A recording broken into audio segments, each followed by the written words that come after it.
Hello and welcome.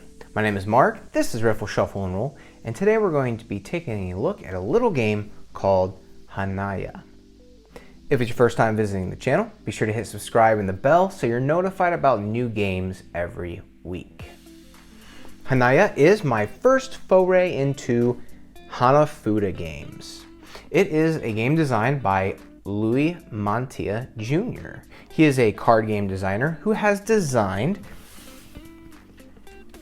a very beautiful looking Hanafuda deck that plays like regular poker cards.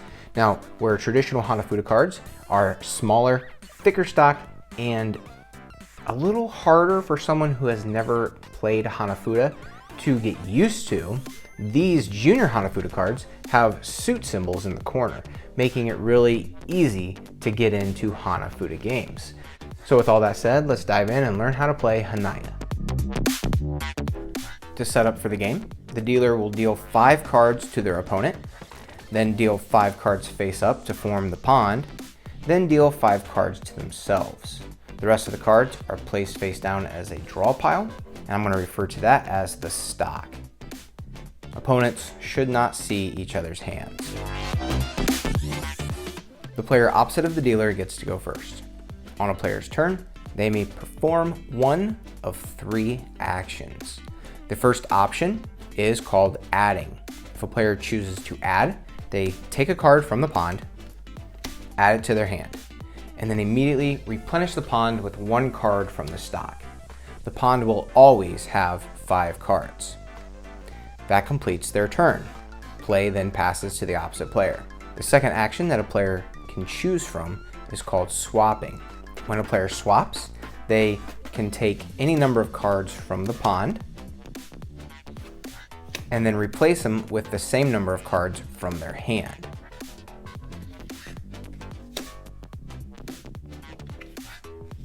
And that would end their turn. Play passes to the opposite player.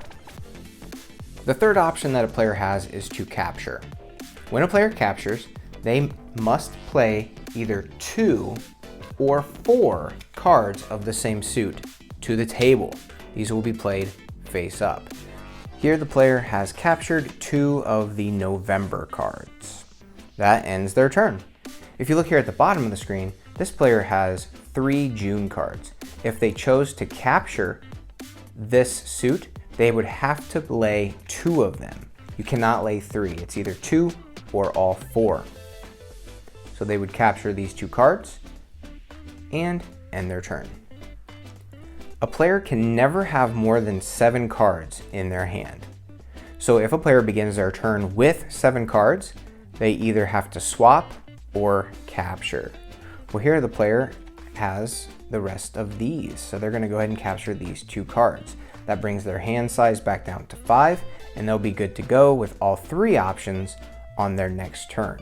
Play like this would continue, with each player choosing from one of the 3 actions on their turn, until there are no longer enough cards in the stock to replenish the pond.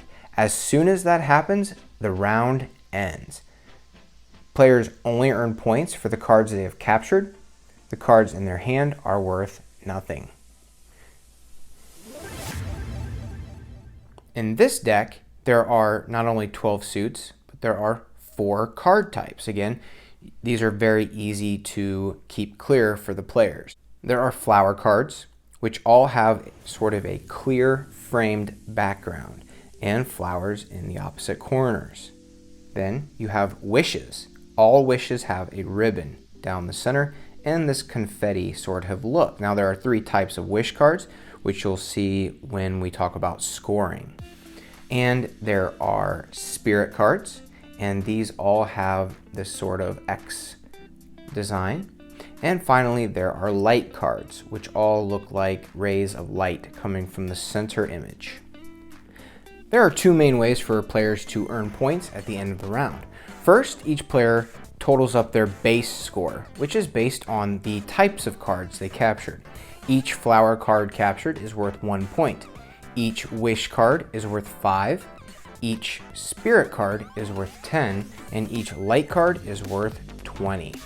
After figuring out their base score, they also need to add up their points for the combinations or the yaku that they were able to build with the cards they captured. The first bonus that a player can earn is for capturing all 4 cards in a suit. A player earns 4 points for each complete suit that they have captured. A player earns 5 points for capturing a light yaku. That consists of 3 light cards. 2 points are earned for each additional light card that they capture. There are 2 special yaku that use the sake card. If a player captures the sake card with the curtain, that earns them 2 points.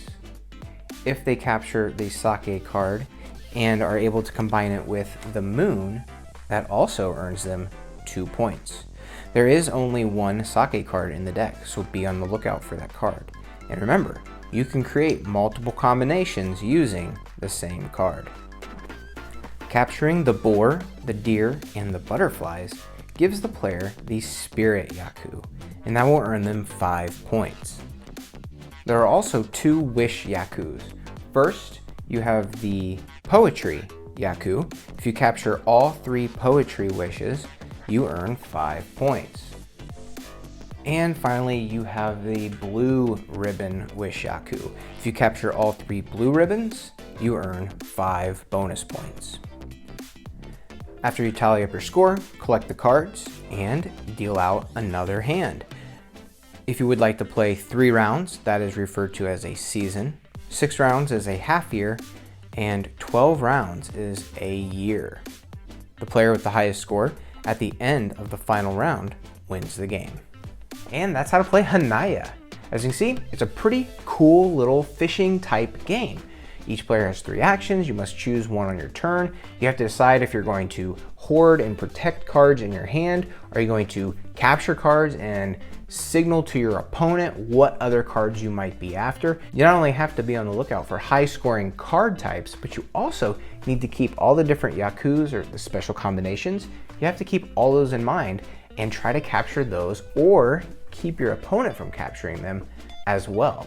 It's a simple game with a lot of depth, and I really like it, and I think it is the perfect sort of gateway introduction to Hanafuda. Thank you for watching. Until next time, keep on playing.